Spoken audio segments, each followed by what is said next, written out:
But first this morning, now that it's finally fall, why not add some flavors of fall into your favorite dishes? Chef Adrian is joining us this morning to show us how. It's so good to see you. Good morning. Good to see you. I'm glad we matched. We got the memo. We got the memo. We did.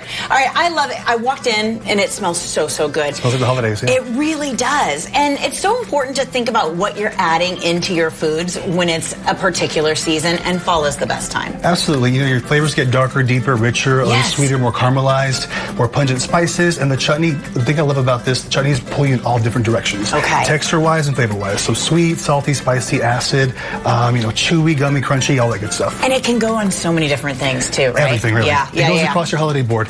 This one's really fun. We're doing beer with this one today. And what I've done here is just start with my onions, brown sugar, some cayenne pepper, a little bit of cinnamon, and a bit of salt, pepper as well. And just melt the sugar down. Okay. Once it gets nice and golden brown, we're going to throw in a little bit of ginger, which I'm going to grate. Yum. It smells so good. And it really does kind of bring fall into the home when you're using the right kinds of spices, right? Absolutely. A little nutmeg as well, and bold flavors. And the ginger is going to just melt into the mix. You don't want to taste it or feel it. You just want to know it's there. It's very southern.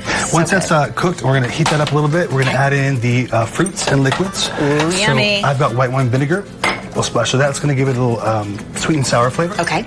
And then we're going to do a little bit of this Dos Equis Amber, which again, important for the holidays. Burnt sugar, caramelized flavors, very light finish. I love this one, and it really richens up the sauce. Cooking with beer is kind of cool. It adds a different flavor, right? It does. And it's robust. That's a good word for it. Yes, it gives it some base. So wine, you can be a little bit astringent for people, so this is a good one.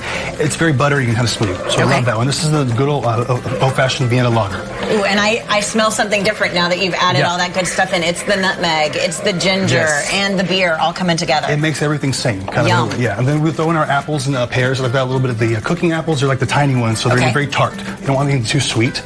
Pears go in as well, and we'll boil that down for about 15 minutes, and we're going to finish with a little bit of raisins and dried cranberries, give it some texture. So good. Those pump up too when you're cooking with them.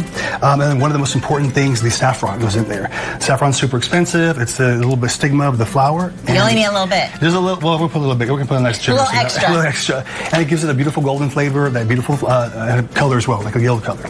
When this all cooks down, can you keep it for a while, or do you have to use it right away? This lasts a long time. This is good for about 6 months. Okay. And it gets better with time. Ooh, okay. Some people let it cook for, or just sit for about 2 weeks before they open the jar. Okay. And then, just again, keep it in the fridge after that. And then tomatoes to finish. And I'm going to do some zest of an orange too as well. Oh, yeah. Just to lighten it up. So good. We've got everything together in the pot, and it really comes together. And again, you can store it in the refrigerator and use it on a couple of different things as you move through the holiday season. You don't have to make it each time you do it. For sure. And then you can, like I'm doing this over pork tenderloin today. Okay. So again, prime ribs, turkey, pork tenderloin. This was cooked in the oven for 425. You cook it as a whole loin.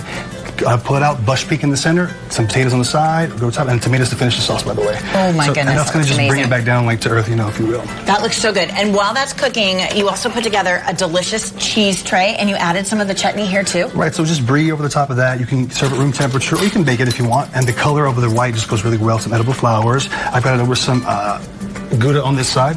So just check how that came out. You can see all the different textures. The apple. So pretty. Right. And something that you can just keep in the refrigerator, and every time you're using it, people are like, wow. Definitely. When did you put that together? I think like the chutney took a back seat when like raspberry chipotle came out, candy jalapenos, but I think it's making a comeback. So we're bringing the chutney back this year. I like it. I like it. All right, what would be a good drink to go with all of these fall flavors? Right, again, so we're doing a nice deep flavor. We're doing a habanero apple cider. So we got buy this jug at the store. You can find this, it's non-alcoholic. Okay. I soaked some habaneros in this for a couple of hours. If you want a little bit more heat, a little more time, if you dare. Okay. A bit of tequila. There's already some lime in the shaker as well. Flush tequila. You've got the habanero apple cider, and I'm going to throw in the amber Dos Equis over the top of that. Ooh. Interesting. Very interesting. So just give that a shake. I won't do it here. Okay. Top it off with the apple cider and some fresh apples. You can garnish it with some habaneros if you want.